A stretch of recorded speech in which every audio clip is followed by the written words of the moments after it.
విశాఖ సముద్రంలో గల్లంతైన మత్స్యకారుల జాడింకా తెలియరాలేదు.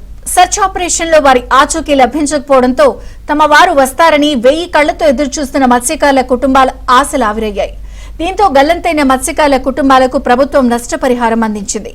బాధితులకు ప్రభుత్వం అండగా ఉంటుందని భరోసా ఇచ్చింది.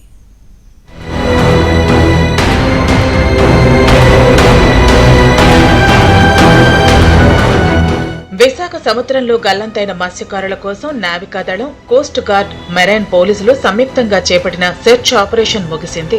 గాలింపు చర్యల్లో జాలర్ల జాడ తెలియరాకపోవడంతో మత్స్యకార కుటుంబాల్లో విషాదం నింపింది. సముద్రంలో ముమ్మరంగా గాలింపు చేపట్టినప్పటికీ దురదృష్టవశాత్తు తప్పిపోయిన 6 జాలర్ల ఆచూకీ మాత్రం లభించలేదు. సముద్రంలో గల్లంతైన మత్స్యకారులను ఆదుకునేందుకు ప్రభుత్వం నష్టపరిహారం అందించింది. తక్షణ సహాయం కింద ఒక్కొక్కరికి 10 లక్షల చొప్పున పరిహారం ఇచ్చింది. మృతుల కుటుంబాలకు మంత్రి కొల్లు రవీంద్ర చెక్కులను అందజేశారు. కేంద్ర ప్రభుత్వం ఇన్సూరెన్స్ 5 లక్షలు, ముఖ్యమంత్రి సహాయ నిధి నుంచి 5 లక్షలను అందజేశారు. గల్లంతైన మత్స్యకారుల కుటుంబాలకు ప్రభుత్వం అన్ని విధాలుగా అండగా ఉంటుందని మంత్రి తెలిపారు. కానీ ఈ రోజు వరకు కూడా వాళ్ళ ఆచూకీ కనపడలేదు.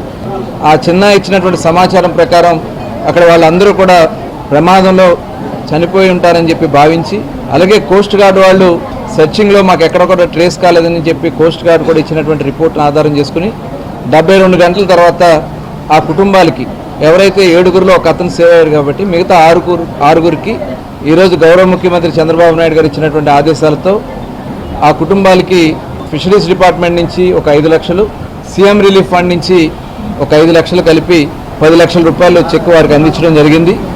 గల్లంతైన వారి ఆచూకీ లభించకపోవడంతో బాధిత కుటుంబాలతో మిస్సింగ్ ఫిర్యాదు చేయించిన అధికారులు రెస్పీ అండ్ సర్చ్ ఆపరేషన్ సంబంధించిన రిపోర్టును తీసుకున్నారు. బోటు ప్రమాదం నుంచి బయటపడ్డ చిన్న వాంగ్మూలాన్ని రికార్డు చేసి ప్రమాదం ఎలా జరిగింది, ఏంటి అనే వివరాలను తీసుకున్నారు. బాధిత కుటుంబాలకు ప్రభుత్వం నుంచి పరిహారం చెల్లించేందుకు కావాల్సిన ఫార్మాలిటీస్ అన్నింటినీ అధికారులు పూర్తి చేశారు. కుటుంబ సభ్యులు ఇచ్చిన రిపోర్ట్, కోస్ట్ గార్డ్, నావికాదళం ఇచ్చినటువంటి సెర్చ్ ఆపరేషన్ రిపోర్ట్, ప్రత్యక్ష సాక్షి చిన్నా చెప్పిన వివరాలతో నివేదిక ఆధారంగా చేసుకుని 3 men committee, JD fisheries, marine DSP, Visakha జిల్లా ఆర్టీఓ సంయుక్తంగా రిపోర్టును రూపొందించారు. గల్లంతైన మత్స్యకారుల జాడ తెలియకపోవడంతో మరణించి ఉండవచ్చు అనేది నివేదిక ప్రభుత్వానికి ఇచ్చారు. ఈ నెల 1వ తేదీన విశాఖపట్నం ఫిషింగ్ హార్బర్ నుంచి 7గురు మత్స్యకారులు సముద్రంలోకి వేటకు వెళ్లారు. అయితే బంగాళాఖాతంలో ఏర్పడిన వాతావరణ మార్పులు, ప్రతికూల పరిస్థితుల కారణంగా జూలై 4న వారి బోటు ప్రమాదానికి గురై సముద్రంలో మునిగిపోయింది.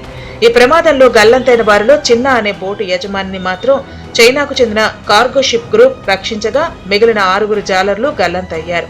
వారి కోసం గాలింపు చేపట్టినా వారి ఆచూకీ లభించలేదు. దీంతో గల్లంతైన మత్స్యకార కుటుంబాల్లో విషాదం నెలకొంది. తమ వారు క్షేమంగా తిరిగి వస్తారని 1000 కళ్లతో ఎదురుచూసిన గంగపుత్రుల కుటుంబాలు కన్నీరు మున్నీరుగా విలపిస్తున్నాయి. బాధిత మత్స్యకార కుటుంబాలను మంత్రి కొల్లు రవీంద్ర పరామర్శించారు.